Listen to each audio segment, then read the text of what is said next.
මෙතන ගත්තොත් කට්ටිය හැමෝම විසිටෝන් එකේ ඉන්නේ. බලමු කවුරු හරි අල්ලගන්න පුළුවන්ද කියලා කතා කරගන්න. අපේ ඉන්නවා ජේෂ්ඨතම දායකයෙක් අපේ ආදරණීය සහෝදරයා. මොකද කියන්නේ තියෙන ටුවර් එක සම්බන්ධයෙන්? ටුවර් එක ඇත්තටම ගොඩක් වටින ටුවර් එකක්. මොකද මම දකුණේ ඉඳලා ආවේ මෙහෙට ඒ තරම් මට මේකට කැමැත්තක් තියෙන නිසා. මොකද මැනේජ්මන්ට් එකත් ඇත්තටම හරි වටිනවා. මොකද වයිස් ප්‍රෙසිඩන්ට්ලා අපිට මොනික මේ තමයි ඇත්තටම සලකන්නේ. ගොඩක් වටිනවා ප්‍රෙසිඩන්ට් එහෙම එයාගේ ගොඩක් හොඳ හැකියාව.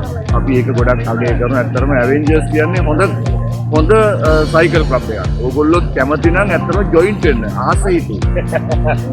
ඇත්තටම අපිත් සන්තෝෂ වෙනවා මේ තරුණ ජවයත් එක්ක ඇවිල්ලා මේ ජේෂ්ඨ සමාජික අපිත් එක්ක හරියට රයිඩ් කරපු සම්බන්ධයෙන් රයිඩ් එක කරාම කිසි වරදක් නැතුව අතුරු ආන්තරාවක් නොවි රයිඩ් එක කරන අපේ ටීම් එකේ මෙම්බර්ස්ලා ගොඩක් බලාගත්තා. ඉතින් එයාගේ හිතේ තියෙන චිත්ත ධෛර්යයම ඇති අපිත් එක්ක රයිඩ් කරන ආපු එක ඒකටත් අපි රෙස්පෙක්ට් කරනවා අනිවාර්යයෙන්ම. ඉතින් එහෙනම් මොකද කල්පිටිය ටුවර් එක සම්බන්ධයෙන් කල්පිටිය පැත්තට යන්නේ නැහැ. කල්පිටිය පැත්තට ඉඳන් මම කොහොමද දකුණේ දැන් මට ටිකක් කරදර වුණත් ඒ කියන්නේ කිලෝමීටර් මට 600ක් 700ක් තියෙනවා. නමුත් මම කල්පිටිය යන්න මම බලාපොරොත්තු වෙනවා ඇත්තටම. තව ඒකට කල් තියෙනවා. අපි ඒ ගැන සාකච්ඡා කරනවා. අපි ඇත්තටම කල්පිටිය යන්න එනවයි කියන එක තමයි මට කියන්න ඕන.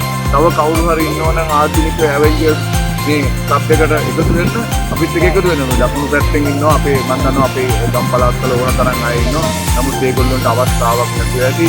මම හිතන්නේ මේවා දැකලවත් ඒගොල්ලොත් මං කියන්නේ එකතු වෙන්න උනන්දු වෙන්න කියලා ඇත්තටම. ඒක ඒගොල්ලොන්ගේ කාලය ගන්න ඕන මේක. එහෙමයි තියෙන්නේ. කොහොම ස්තුතියි මට අවස්ථාව ලබා දුන්නා.